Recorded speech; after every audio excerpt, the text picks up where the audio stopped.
ये जो ट्रेडिंग है वो कंटिन्यूस प्रोसेस है। यहाँ पर आपको हर रोज़ सीखना होता है। ऐसा नहीं कि कोई चीज़ एक बार सीख ली, चलो यहाँ पर ख़त्म हो गया, अब उसी के भरोसे पूरी ज़िंदगी निकल जाएगी। ऐसा नहीं होता है। यहाँ पर आपको रोज़ सीखना होता है। जो कुछ भी गलतियाँ करते हो उसे अलग से लिखना होता है और उन गलतियों पे काम करना होता है। तो ऐसा मत समझना कि मैंने चलो इतना सीख लिया है, काफ़ी है, अब यहाँ से मेरी स्टडी ख़त्म होती है, अब तो टाइम आ गया है पैसा कमाने का। ऐसा नहीं है। ज़िंदगी में किसी भी फील्ड में हो, हमेशा सीखते रहो। जितना सीखोगे उतना ज़िंदगी में ज़्यादा ग्रोथ होगी। अब इस स्टॉक में मैंने ट्रेड लिया हुआ है, इसी बेस पे लिया हुआ है, ये एसएल के साथ। ये एसएल में देने के लिए बिल्कुल तैयार हूँ, इसीलिए यहाँ पर मैंने ट्रेड लिया है। अब मेरी बाइंग प्राइस यहाँ पर है, ये मेरी बाइंग प्राइस से नीचे चल रहा है, तो ये नीचे चल रहा है। अब यहाँ पर देखना साइकोलॉजी का पॉइंट है, ये बोलिंगर बैंड का पॉइंट नहीं है, टेक्निकल एनालिसिस का पॉइंट नहीं है। यहाँ पर ये नीचे की तरफ चल रहा है, तो अभी मेरी पोजीशन थोड़े लॉस में चल रही है। तो क्या अभी यहाँ पर मैं डरा हुआ हूँ? मुझे डर लग रहा है, मैं नर्वस हूँ? क्या ऐसी कोई भी चीज़ है? क्या मुझे देखकर ऐसा आपको लग रहा है? बिल्कुल भी नहीं। ऐसा क्यों? क्या मुझे ये सारी चीज़ें आती है इसीलिए? क्या मुझे यहाँ पे टाइम हो चुका है, मुझे इन चीज़ों का नॉलेज है, मुझे एक्सपीरियंस है इसीलिए? तो ये सारी चीज़ें भी यहाँ पर इतनी मैटर नहीं करती है। सबसे ज़्यादा यहाँ पर मैटर क्या करता है पता है आपको? सबसे ज़्यादा मैटर करता है कि यहाँ पर जो एसएल आ रहा है वो एसएल में देने के लिए तैयार हूँ या नहीं हूँ। अगर यहाँ पर मैंने बहुत ही बड़ी क्वांटिटी भर ली है और ये एसएल हिट हुआ, मैं बर्बाद हो जाऊँगा, मैं ख़त्म हो जाऊँगा, मेरी कैपिटल का बहुत बड़ा हिस्सा चला जाएगा, तो मैं बहुत ही डरा हुआ हूँगा। फिर एक दो रेड कैंडल बनेगी ना, मैं रुक ही नहीं पाऊँगा, डर की वजह से निकल जाऊँगा। और अगर रुक गया, एसएल हिट हुआ, मैं ख़त्म फिर। तो यहाँ पर क्या करना है, हमें एसएल उतना ही रखना है जितना हम देने के लिए तैयार है। मैंने जब इस लेवल पर एंटर किया, मैंने देखा ये एसएल में देने के लिए तैयार हूँ, हाँ मैं तैयार हूँ, उतनी ही क्वांटिटी को भरना है।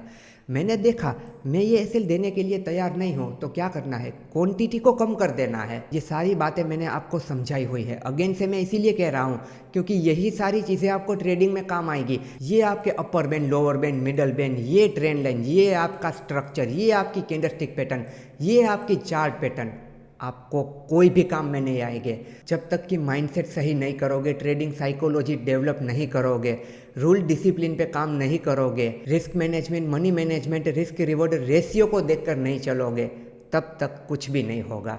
तो ये सारी बातों का ख्याल रखना। अगर मैंने इस लेवल पर ज़्यादा रिस्क ले लिया होता तो मैं बहुत ही डरा हुआ होता। ट्रेड में आपको डर तभी नहीं लगेगा जब वहाँ पर जो लॉस आ रहा है, जो एसएल आ रहा है, वो एसएल आप देने के लिए तैयार हो।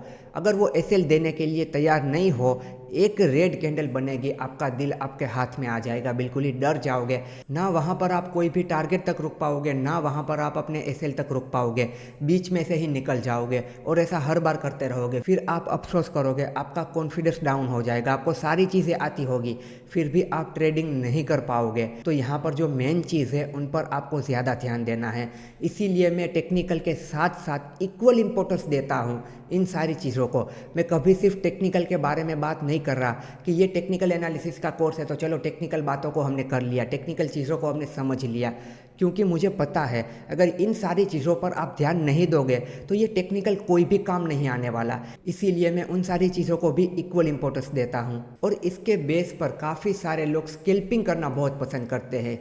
ये यहाँ पर इनके पास 3 लेवल होते हैं ना, तो उन्हें बहुत ही मज़ा आ जाता है। इसके बेस पर स्कैल्पिंग बहुत करते हैं। यहाँ पर इस बैंड पर आया, यहाँ पर शॉर्ट कर दिया, यहाँ तक का मिडल बैंड का टारगेट रखा, ये निकल गया, यहाँ तक का टारगेट रखा, यहाँ पर आया, यहाँ पर बाई कर लिया, इस बैंड का यहाँ पर टारगेट रखा, ये निकल गया, यहाँ तक अपर बैंड तक का उन्होंने टारगेट रखा। इस तरीके से स्कैल्पिंग में बहुत सारे लोग इसे यूज़ करते हैं। कैंडलस्टिक बेस पर यहाँ पर कोई बियरिश कैंडलस्टिक बनी तब सेल कर दो, यहाँ पर कोई बुलिश कैंडलस्टिक बनी तब बाय कर लो। पहला टारगेट ये, दूसरा टारगेट ये, ऊपर से देख रहे हो, पहला टारगेट ये, दूसरा टारगेट ये, इस तरीके से। पर आपको पता है इन सारी चीज़ों के लिए मैं आपको कम कहता हूँ। ये सारी चीज़ों के साथ ऑल ओवर आपका मार्केट में टिकना थोड़ा कम पॉसिबल है। इसीलिए इन सारी चीज़ों के लिए मैं आपको मना ही करता हूँ। और ये सारी चीज़ें कब करनी है? एक लेवल के बाद। लोग यहाँ पे स्टार्ट करते हैं, अभी बिल्कुल ही बिगिनर है और इन सारी चीज़ों से शुरुआत करते हैं, जो कि बिल्कुल नहीं करनी चाहिए। स्कैल्पिंग इंट्राडे से ट्रेडिंग सीखने की शुरुआत कभी नहीं करनी चाहिए। शुरुआत करनी चाहिए आपको कैश मार्केट में स्विंग ट्रेडिंग करके। वहाँ पर आप सारी चीज़ें भी सीखते जाते हो और आपकी साइकोलॉजी भी डेवलप होती है। यहाँ पर तो आपकी साइकोलॉजी बिगड़ जाती है। एक तो एक बिगिनर है, साइकोलॉजी के बारे में उसे कुछ भी नहीं पता, ऊपर से ये सारी चीज़ें करता है, लॉस करता है, और ज़्यादा साइकोलॉजी ख़राब हो जाती है, डर जाता है, कॉन्फिडेंस डाउन हो जाता है, बिल्कुल ही ख़त्म हो जाता है वो मार्केट से। इसीलिए ये सारी चीज़ें इनिशियल फेज़ में बिल्कुल नहीं करनी चाहिए। एक समय के बाद, एक्सपीरियंस मिलने के बाद, नॉलेज गेन करने के बाद, मार्केट से कुछ पैसा कमाने के बाद फिर आपको ये सारी चीज़ें ट्राई करनी चाहिए। अदरवाइज़ अभी के लिए स्टार्टिंग फेज़ में हो, इन सारी चीज़ों से दूर ही रहना चाहिए। और एक दूसरी बात का आपको ख्याल रखना होता है, कुछ भी कीजिए, कैसी भी ट्रेडिंग कीजिए, कोई भी इंडिकेटर ऑसिलेटर को यूज़ कीजिए, उसे ट्रेंड के साथ ही देखिए। यहाँ पर ऑल ओवर क्या चल रहा है अभी के लिए? Down trend. तो यहाँ पर आप कोई भी इंडिकेटर ऑसिलेटर देख रहे हो तो आपको क्या सोचना है? डाउन साइड के ट्रेड ही मैं करूँगा, अप साइड के ट्रेड में नहीं करूँगा। कब तक? जब तक कि प्रॉपर मुझे रिवर्सल ना दिख जाए। अभी all over market down trend में चल रही है तो मैं सेलिंग साइड की तरफ ही सोचूंगा। 6 महीने, 8 महीने, 9 महीने तक होल्ड करके रखना, ऐसा तो आप बहुत ही कम बार करोगे। ऐसा गलती से ज़रूर से हो जाएगा।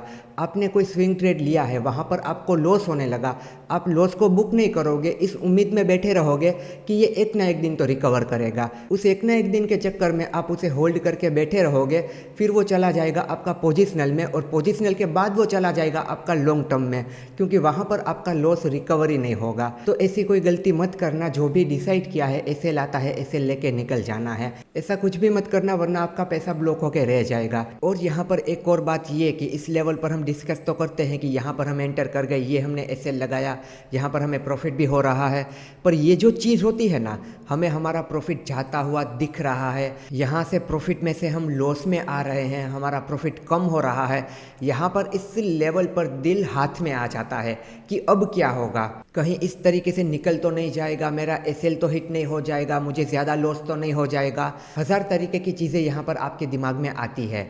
तो उसका क्या इलाज है? उसका इलाज है आपकी ट्रेडिंग साइकोलॉजी, आपका माइंडसेट। आपको दिमाग में ये बात रखनी है कि अगर मैंने इस ट्रेड में एंटर किया है, या तो एसएल होगा या फिर यहाँ पर मेरा टारगेट होगा, तब तक मुझे कुछ भी नहीं करना है। ये जो बीच में पुल बैक आते हैं, आपने यहाँ पर शॉर्ट किया है, बीच में ये जो पुल बैक आते हैं, इसमें आपको आपका प्रॉफिट कम होता हुआ दिखता है। मन में ये सवाल भी आते हैं, कहीं रिवर्स कर गया, सब कुछ खत्म हो गया तो ऐसा हो भी सकता है, ऐसा नहीं भी हो सकता, सब कुछ हो सकता है। उसके लिए आप दिमाग से तैयार होने चाहिए, आपका माइंडसेट सही से होना चाहिए कि ये पुल बैक वगैरह सब कुछ तो आते ही रहेंगे, मुझे अपने रूल पे रहना है, मुझे रूल बेस्ड ट्रेडिंग करनी है। और ये सारी चीज़ें कब होगी? जब आप अपनी ट्रेडिंग साइकोलॉजी पर काम करोगे, रूल बेस्ड ट्रेडिंग करोगे, प्रॉपर डिसिप्लिन के साथ ट्रेडिंग करोगे, तब ये सारी चीज़ होगी और एक्सपीरियंस के साथ होगी। आज आपने ये चीज़ें देखी, कल आप ट्रेड करने के लिए गए, यहाँ पर ये पुल बैक आए, आपको डर लगेगा ही। आपको डर कब नहीं लगेगा? एक लेवल के बाद आपको डर नहीं लगेगा। आप सब कुछ सीख चुके हो, समझ चुके हो, तब आपको डर नहीं लगेगा। सिर्फ ट्रेडिंग पे डिपेंड होंगे आप तो आपको डर लगेगा, सिर्फ ट्रेडिंग पे डिपेंड नहीं होंगे तो आपको डर नहीं लगेगा। जो पैसा देने के लिए तैयार हो, उतने पैसों से ट्रेड करोगे, आपको डर नहीं लगेगा। अपना सब कुछ यहाँ पर अगर दाव पे लगा दोगे तो आपको डर लगेगा। तो ये सारी चीज़ें टाइम के साथ आएगी, एक्सपीरियंस के साथ आएगी, पर एक समय पर सब कुछ ठीक ज़रूर होगा। और वो कब होगा? अपनी गलतियों पे काम करोगे तब होगा, अपनी गलतियों से सीखोगे तब होगा। एक बार जो गलती की उसे लिख लेना है, वो गलती दोबारा कभी नहीं करनी, तो सब कुछ एक दिन सही से ज़रूर से होगा।